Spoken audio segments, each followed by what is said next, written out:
My name is Marisol de Jesus-Perez.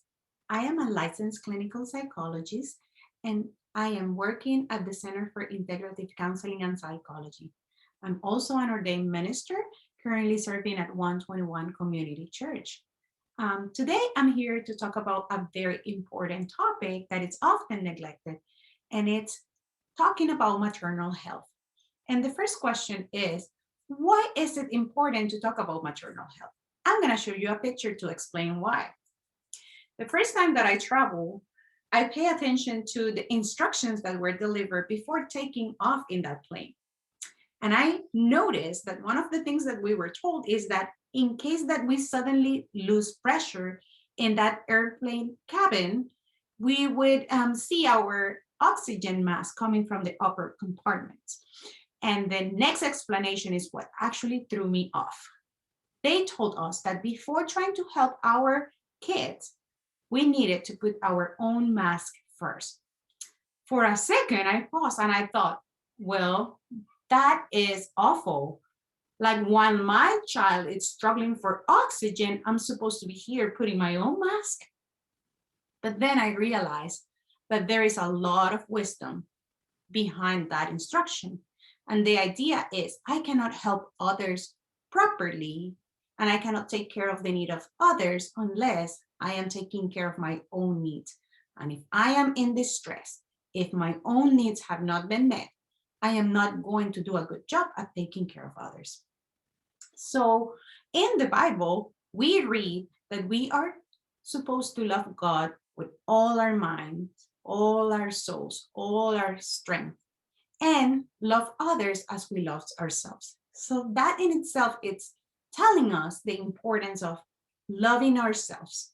We cannot extend grace to others until we extend grace to ourselves.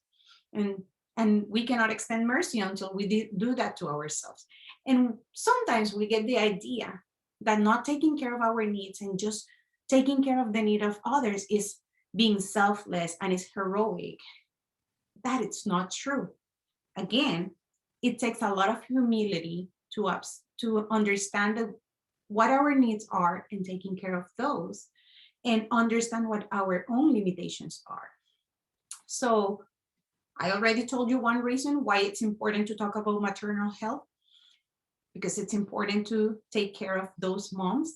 Second, it is important to understand that the emotional stability and physical safety of our kids depend on our own stability. And I'm going to explain that in detail, what that means. When we have kids from birth to ages 5, 6 years old, we talk about what it's called co-regulation.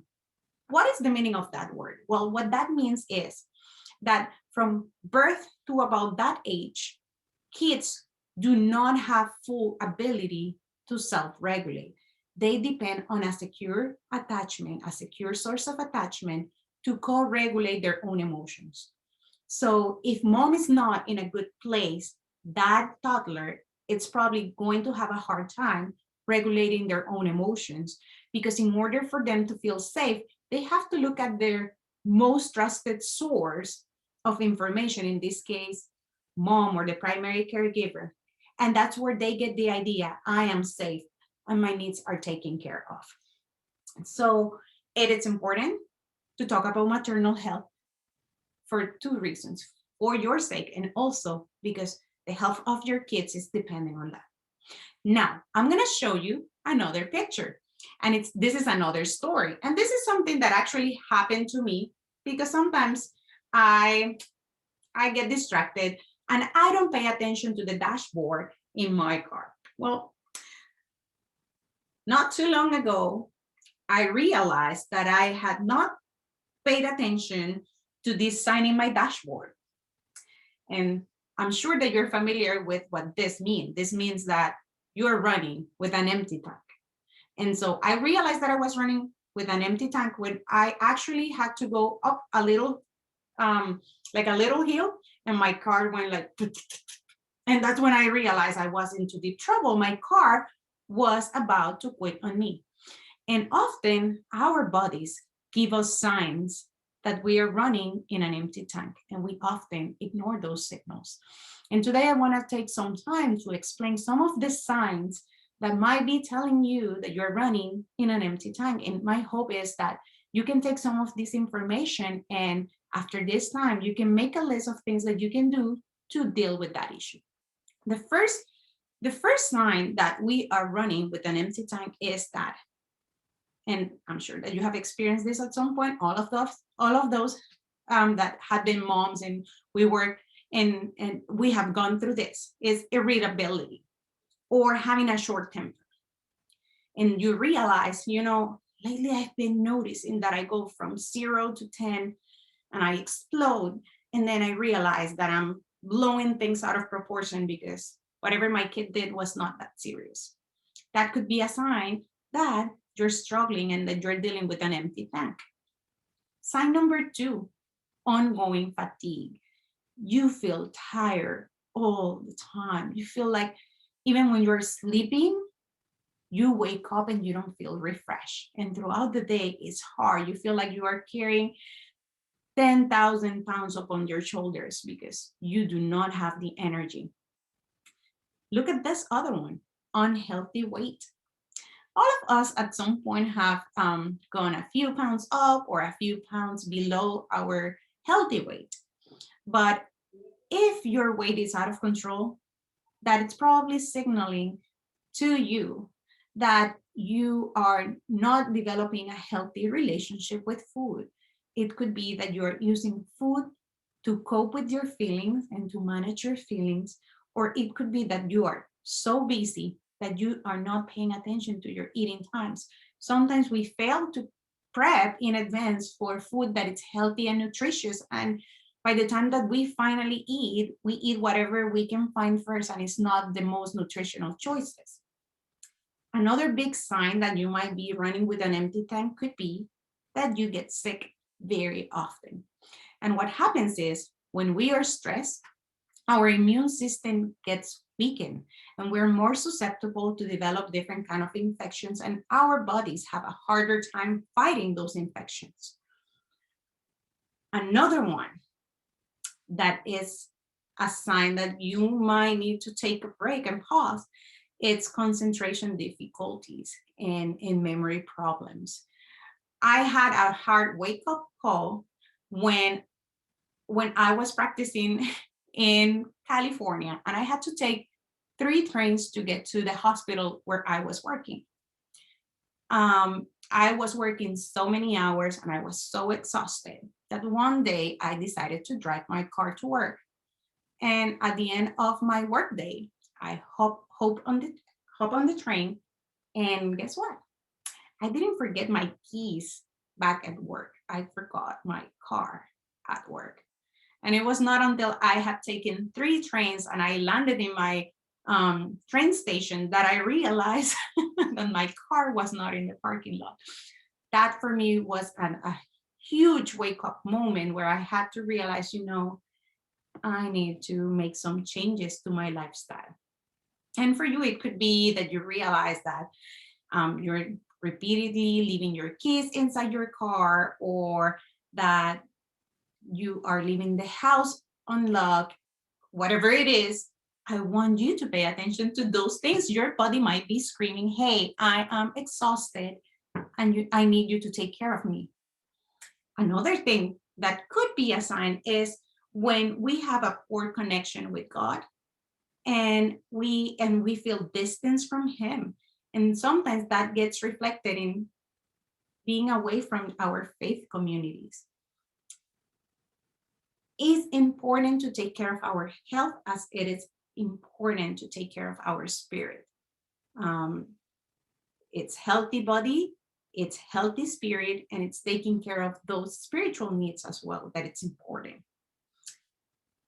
What about this? This is a very common sign that I am aware of because I am a licensed clinical psychologist.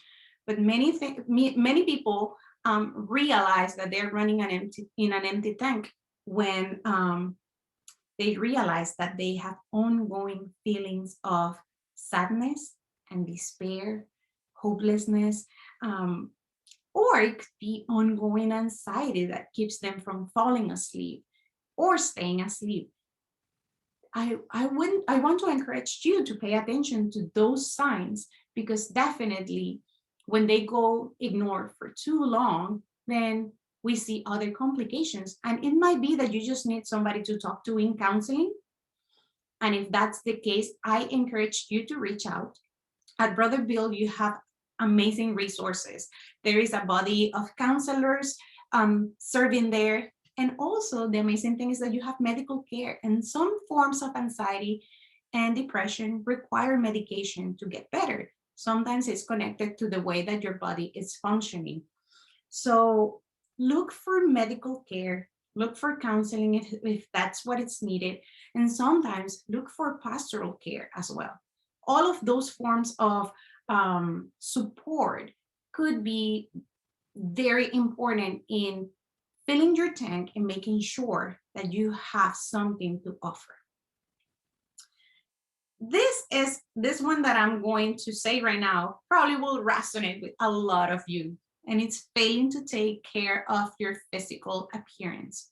So when you realize that you have been like running around with like a messy bun, no makeup for days, you haven't like had time to take a decent shower, you realize, oh, you know what, this morning I forgot to brush my teeth. That is also an important sign that might be telling us that we need to slow down and do something about it, because we know that our appearance is directly related with our self-concept. So taking care again of that physical body, it's key for us to just feel good, feel okay. And one of the main interventions sometimes that we do when we have patients that are severely depressed is like, you know what, just for today, we're going to start with baby steps. How about if for today, the only goal that we have is that you shower and that you comb your hair? And you would be surprised how powerful that intervention could be for patients that have debilitating anxiety. I am about to wrap things up, but this next step or this next signal, it's worth a training in itself. And it's when we have failure to detach from toxic relationships, when we are clingy to people that are toxic and detrimental to our own health. Maybe it is an abusive partner. Maybe it is a person that only comes and burdens us with their problems, but they fail to ever listen to what we need. Or it might be somebody that is constantly bringing you down. I want you to listen to this. It is important that if you are holding on to those toxic relationships, that you look for help. Again, for your own sake, and because your kids are listening and they are watching and they are learning about how the world functions and how relationship functions primarily from observing you. So when we retain those types of relationships in our life, we're communicating to our kids that those patterns of relating are acceptable and that they are the common norm. So if you want your daughters in the future to make good choices about, for example, the partners that they choose to be with, that starts with showing them that they should not settle for people that do not respect them, that do not take care of their needs, and that mistreat them. With that goes the inability to set healthy boundaries. That might be signaling that your tank needs to be filled. When we understand our needs, when we understand our own limitations, we have no problem with setting boundaries and saying, hey, no, that I'm not going to allow that. Hey, I have noticed that you talk to me in this way. I am not going to allow that. Or just learning to say, you know, I know that you need my help, but I have too much in my plate and I cannot help you at this time. So if that's something that you are struggling with, again, just pay attention. The goal of this time is that you come up with a game plan of what to do next to make sure that you are in shape. Another signal could be that when we are not taking care of ourselves, we fail to recognize the need of our own kids. And it's often the school or the Sunday school teacher or the pediatrician that says, have you noticed that your kid is struggling with significant anxiety? Have you noticed how they have beaten every nail in their hands and now they have like bleeding fingers? That signals to us sometimes that there might be other problems, or maybe it's that your kids are bedwetting every night after they were potty trained. And sometimes when we are overwhelmed, we fail to pay attention to those needs of our children. Finally, I would say taking care of your body, which is something I mentioned before, making sure that you have a healthy diet, that you exercise, that you have leisure time just to have fun, that you have time to connect with your family. All of those things are incredibly important for our mental, spiritual, and physical health. So I would say, if today you forget everything that I have said, hopefully you can, and I would be super happy if you can just remember that in order for you to appropriately take care of other people's needs, you need to attend to those needs that you have, and you have to do something about it. So let me know if you have any questions. I will be here for our Q&A, and I hope to hear from each one of you, and maybe we can together come up with ideas for what's going to be the game plan. What am I going to do with this information? Have a blessed day.